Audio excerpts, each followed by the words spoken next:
On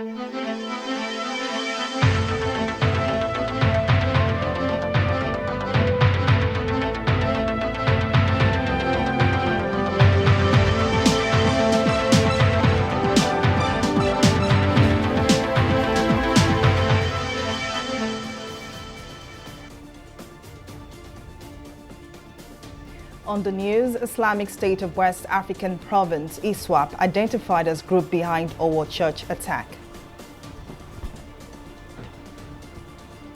President Buhari to address Nigerians on Sunday ahead of June 12 Democracy Day celebration.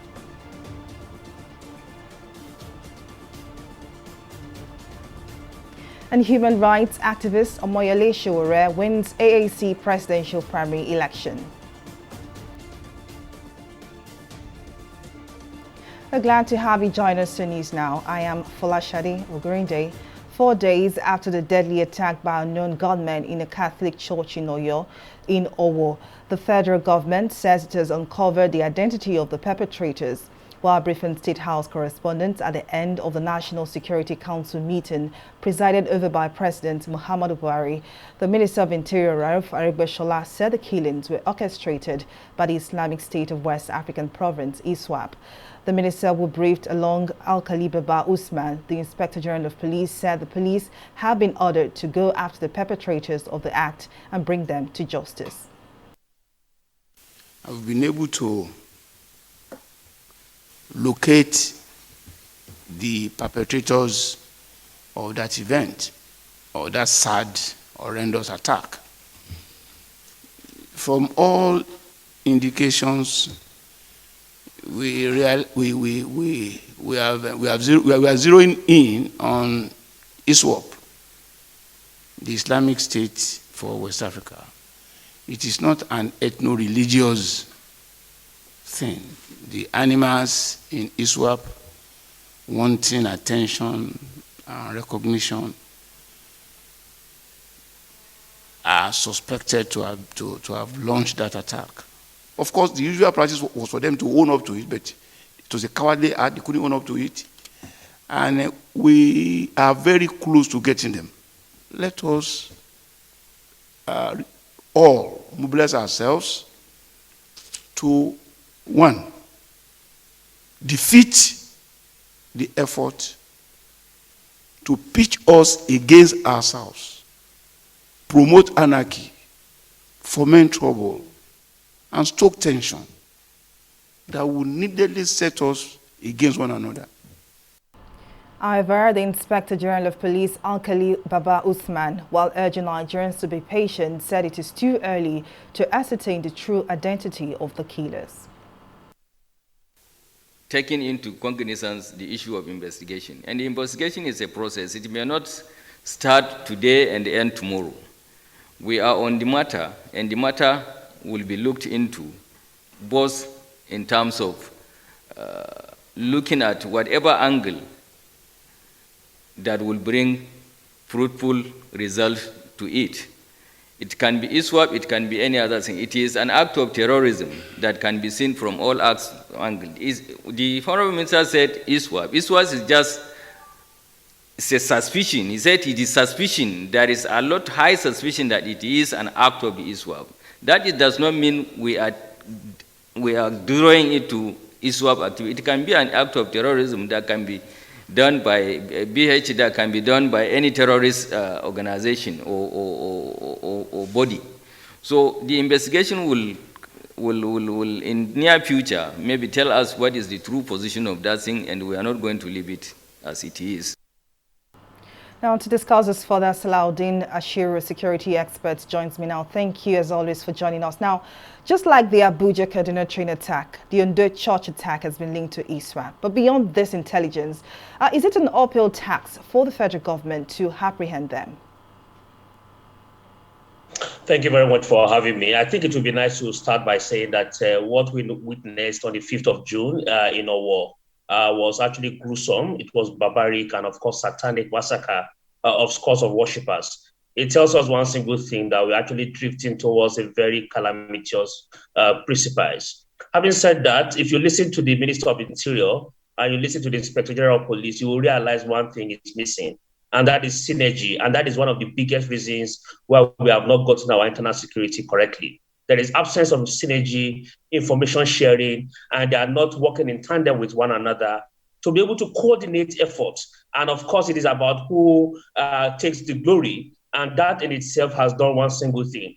It has further exposed the vulnerability within our security architecture. Human security and human intelligence is completely missing. And it has become a very large scale for those within the security governance corridor to roll out tanks and begin to pursue some kind of unending criminality that does not exist. I'll tell you one thing. There has been intelligence reports for a very long time that there are sleeper cells of ISWAP, ISIS, and Ansaru. And those sleeper cells are spread across Kaduna and Kogi. Kogi is actually the recruitment ground for most of these terrorist groups. And that is because Kogi is actually bordering over 10 different states. So it is very easy for them to recruit, and those sleeper cells can then be exported into different states across those particular regions. And unfortunately, this information and early warning has been there, but nobody is acting on the responses. So, and that is the reason why security governance and human security has actually told us very clearly that the pre-colonial architecture of security has not completely been dismantled. And we need to clearly and continuously work on that and actually have a post-colonial system that takes human security very seriously. The human security in this component will have to do with how we prevent conflict from happening. And in the event that they have happened, how do we begin to immediately put some kind of safety measures, succor, and of course, some kind of background intelligence gathering that helps us to be able to deal with the situation. But you will see discordance views, you will see lack of synergy, absence of coordination, and in its entirety, the people will continue to suffer. And that in itself tells us very clearly that we are losing a lot of situation. If you listen to the Minister of Interior from the clip you have just shown, you will realize that there was nothing, there was no content in terms of response to what has actually happened. We have gotten it very, very wrong. There has been several security operations in the last 1 decade in this country that has actually gone over 10 times the original amount. Some of them have become very permanent. And you will realize that the essence for security operations are no longer purposes towards ensuring human security. It is for the political economy that comes with it, and of course, serving the interests of specific matters. And that in itself we need to really take care of.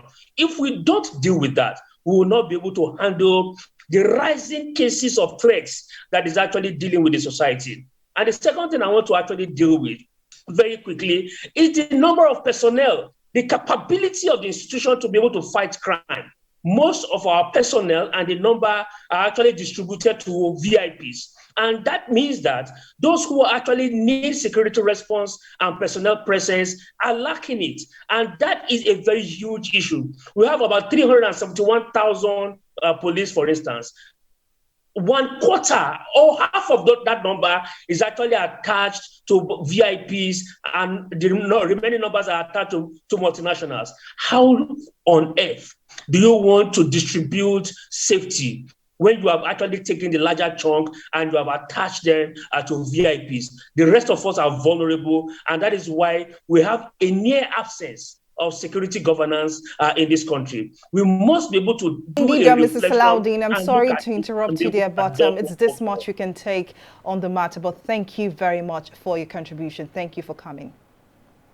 As part of activities to mark this year's Democracy Day, the President Muhammadu Buhari will address the nation via a live broadcast at 7 a.m. on Sunday. The Minister of Information, Lai Mohammed, made this known during a Thursday morning briefing where he detailed activities to mark this year's celebration. He said the broadcast will be centered on the celebration of Democracy Day on June 12, 2022. According to the minister, other activities include a public lecture and Jumat prayers at the National Mosque on Friday, a church service at the National Christian Center at 3 p.m. on Sunday, as well as a Democracy Day parade at the Eagle Square in Abuja on Monday morning. Human rights activist and publisher of Sahara Reporters, Omoyele Sowore, has been elected as a presidential candidate of the African Action Congress, AAC, for the 2023 general election. Sowore was unanimously elected without opposition by members of the party on Thursday at its national primary convention that took place in Abuja. The activist will be up against Bola Tinubu of the APC, Atiku Abubakar of the PDP, and Peter Obi, the Labour Party presidential candidate, and others in the 2023 elections. Before the party's convention commenced, Sowore stepped down from his position as chairman of the party. He played a key role in founding. Last week, the Court of Appeal in Abuja affirmed Sowore as the substantive chairman of the AAC. The Independent National Electoral Commission, INEC, has pegged the deadline for the submission of lists of presidential candidates and their running mates by political parties at June the 17th. INEC Chairman Mahmood Yakubu made this known at a meeting with resident electoral commissioners in Abuja on Thursday. The INEC boss also warned that the dedicated portal for the submission of lists of candidates for national elections will automatically shut down at 6 p.m. on Friday, the 17th of June 2022. All political parties are required to submit their list of candidates for national elections, presidential and vice presidential candidates, as well as senatorial and House of Representatives candidates, latest by Friday, 17th June 2022. For state elections, that is governorship and deputy governorship and state assembly candidates, the list shall be uploaded from 1st to 15th July 2022 as already provided in the timetable and schedule of activities for the 2023 general election. The Commission has received reports of a surge in the number of prospective registrants that daily throng our state and local government area offices as well as designated centers across the country. I wish to reassure Nigerians that the Commission remains committed to ensuring that all citizens who register or those who wish to register are given the opportunity to do so. This is one of the reasons why this meeting has been convened. Already, some of the resident electoral commissioners have requested for more voter registration machines to ease the congestion. The Commission will deploy additional machines to areas of need immediately. Thereafter, the Commission will meet to review the progress of the exercise and take further decisions. Still on political matters, governorship candidate of Ogun State chapter of the People's Democratic Party, PDP, Ladi Adebotu, has said the emergence of Bola Tinubu as the APC presidential flag bearer is not a threat to the PDP's presidential mandate in 2023. Adebotu said this while addressing newsmen at the Murtala Mohammed Airport in Ikeja shortly after arriving from Abuja on Wednesday. The aspirant added that for the first time in 10 years, the PDP in Ogun State conducted one primary rather than parallel primaries to pick its governorship candidate. That for the first time in about 10 years, the PDP family has been able to conduct one primary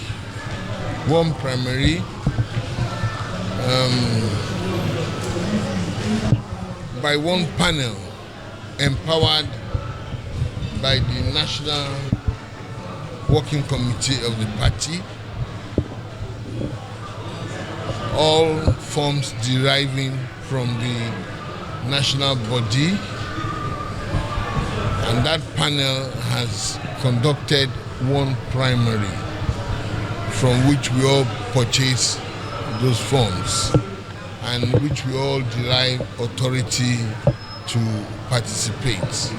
We were all duly screened and certified competent to participate in those primaries.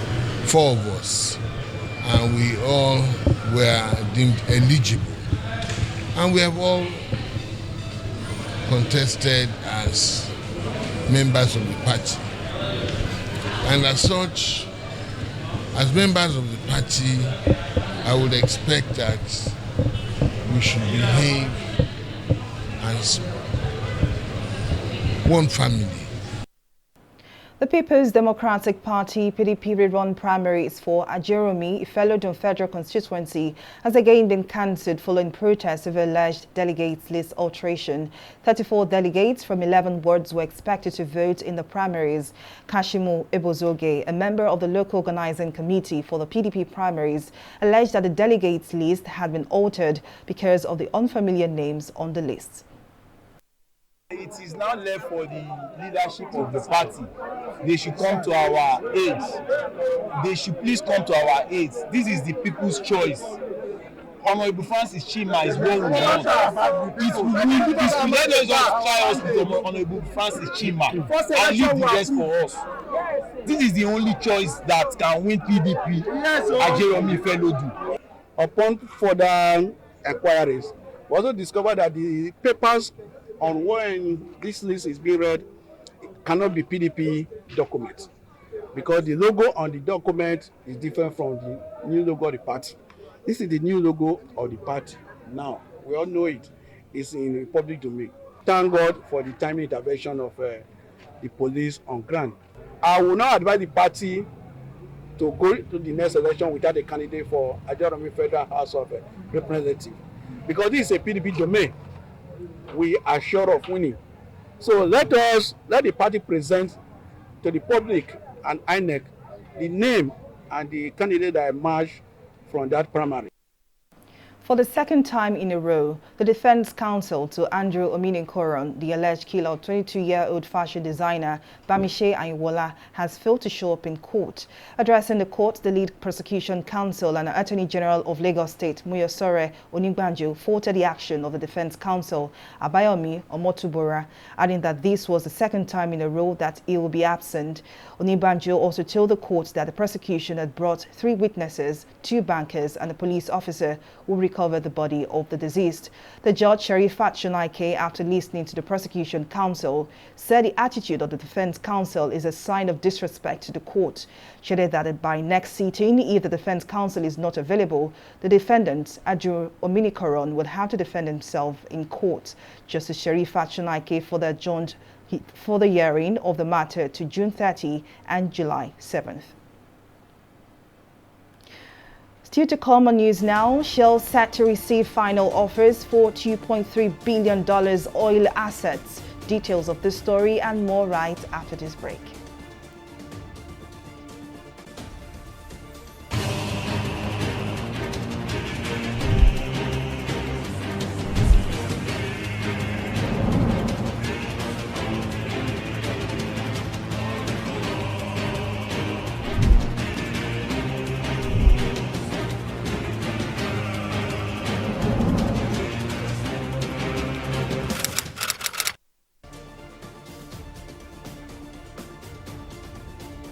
Welcome back. Now here is a recap of some of our top stories tonight. 4 days after the deadly attack by unknown gunmen in a Catholic church in Owo, a town in Ondo State, the federal government says it has uncovered the identity of the perpetrators.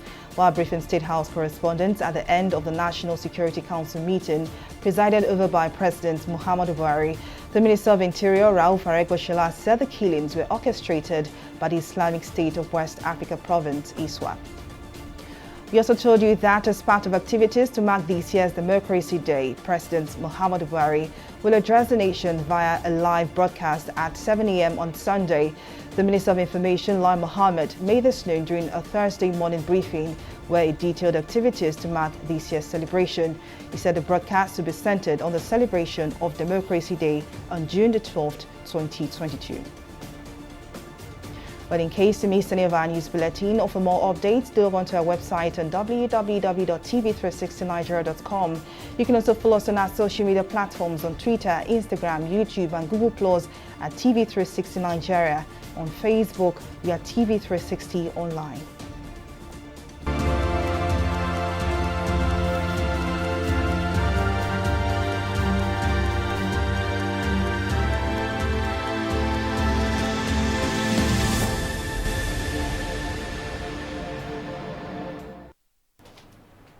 COVID-19 vaccine maker BioNTech has said construction of an mRNA vaccine factory will begin on June the 23rd in Rwanda. The vaccine maker said the aim is to enable African countries produce its branded shot under BioNTech supervision. The company has said that the initial vaccine factory made from an assembly kit and housed in shipping containers would over the next few years become part of a wider supply network spanning several African nations, including Senegal and South Africa. Authorities in Shanghai have announced plans to lock down a district of 2.7 million people on Saturday to conduct mass coronavirus testing as the Chinese metropolis struggles to fully emerge from punishing curbs. The city eased many restrictions last week after confining most of its 25 million residents to their homes since March as China battled its worst COVID outbreak in 2 years. The city government has, however, denied rumors that the rest of the city would lock down again in phases, adding that the city as a whole was gradually resuming normalcy. Well, we'll take a short break here and return with more stories. To stay with us.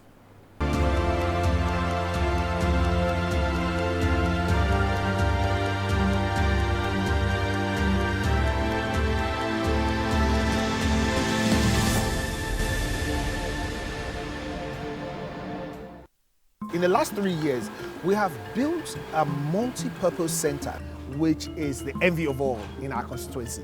And I can tell you that the people who are living there are already enjoying it. Guy, do you think what this man just said is true? See, I seriously doubt. I'm sure it's one of those their silly lies. Wait, do you know there's a way to find out if these things he's saying is true or not?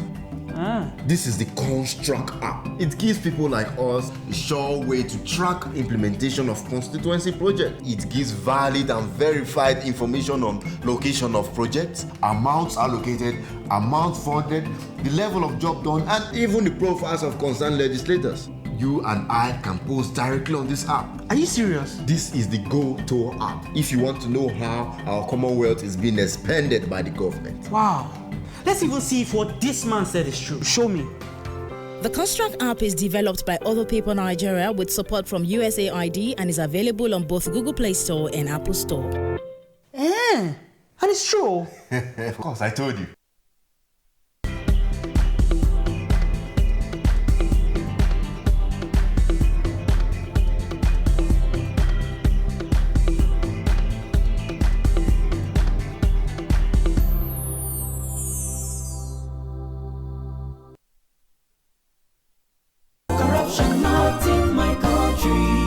Hello?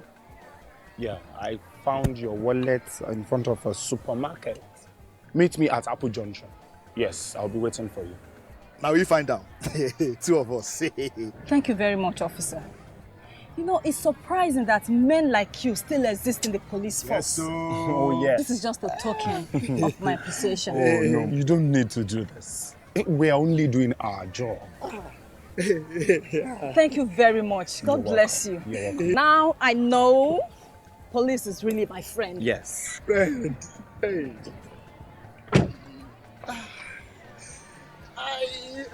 Which came up with this one? I don't understand. You know your problem. You are greedy.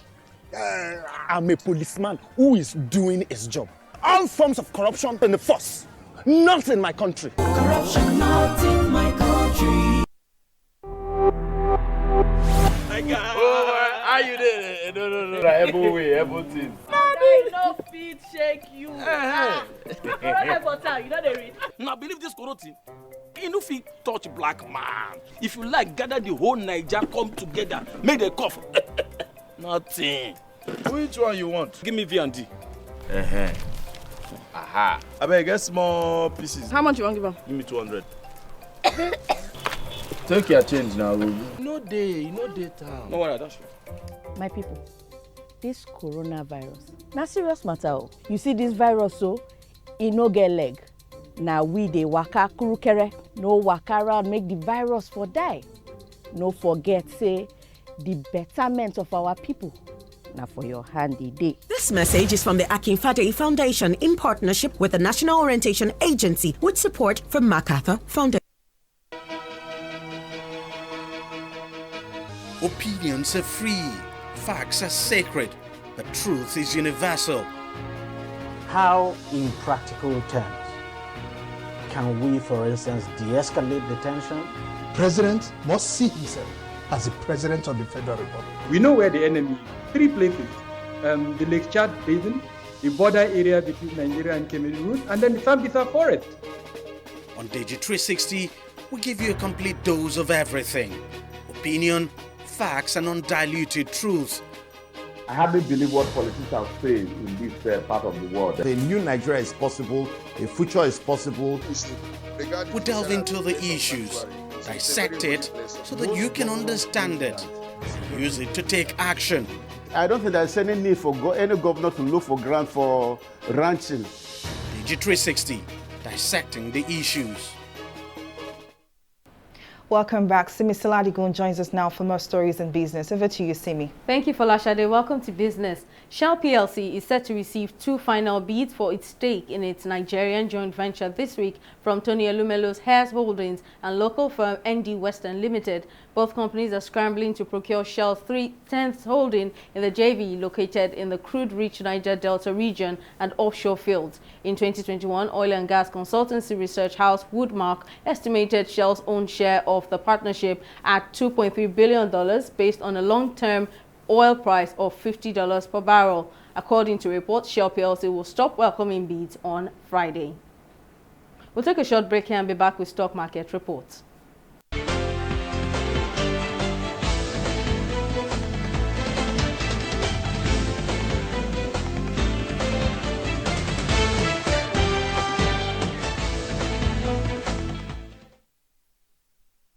The Nigerian equities markets maintained a downtrend as market sentiment turned negative at the close of trading on Thursday. The all-share index dipped by 0.04% to close at 53,170 basis points as the market cap remains at 28 trillion naira. At the close of trading, the market recorded 15 gainers and 17 losers. For the losers group, C&I leading PLC and FT and Cocoa processors are at the bottom. Both equities lost 3 naira and 53 kobo. University Press and Cornerstone Insurance Company led the pack, combining a gain of 3 naira and 51 kobo. For the market summary, a total of 380 million volume of shares valued at 3.339 billion naira exchanged hands in 4,345 deals. Global stocks were modestly lower on Thursday as investors monitored the state of the world economy ahead of a key inflation report. So similar to previous trading results, UK's FTSE and US Dow Jones remain in the red, dipping at 1.54% and 0.49%. Japan's Nikkei ended bullish at 0.043%. That's all on stock. Back to you, Folashade. Well, many thanks, Simi Salah, for that update on the business. And of course, we head now to the foreign scene, where we see that Ukrainian President Volodymyr Zelensky is warned that millions of people could starve because of a Russian blockade of Ukraine's Black Sea ports, which is said had left the world on the brink of terrible food crisis. Russia seized large parts of Ukraine's coast, blocking farm exports and driving up the cost of grain. Zelensky said Ukraine was now unable to export large amounts of wheat, corn, vegetable oil and other products that had played a stabilizing role in the global market. Well, up next is Entertainment Reporter News Now.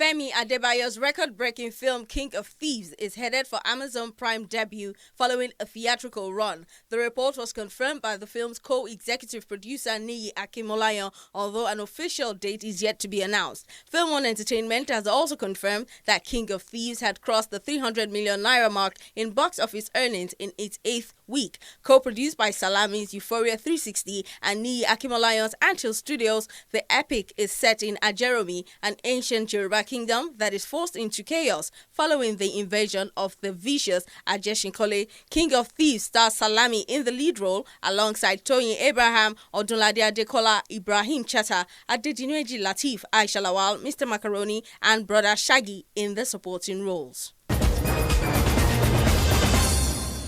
Nollywood actor Stan Inze has landed his first international award for his role in Play Network Studios' Rattlesnake remake. The actor beat 7 others to claim the Best African Actor award at the Septimius Award in Amsterdam, the Netherlands, on Tuesday. The European awards also recognized co-star Osasi Godaro. The actress was nominated in the Best African Actress category for her role in the movie, but lost to South Africa's Nkobele Khumalo. And that's all we have on the entertainment segment of News Now.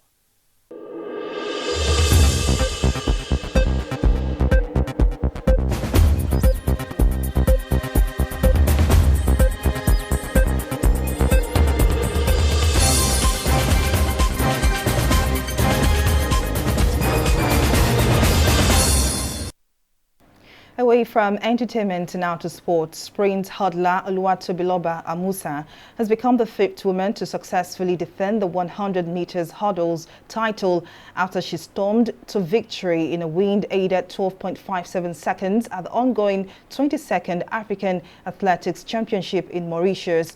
Amusa, aged 25, first won the title 4 years ago at the 21st edition of the championship and has now become the 3rd Nigerian after Maria Usufo and Gloria Alozie, and 5th African to successfully defend the sprint hurdles title. Amusa's victory has increased Nigeria's gold medal haul in the event to 12. And that's the size of our news bulletin. Many thanks for watching. I am Folashade Ogurinde. Bye for now.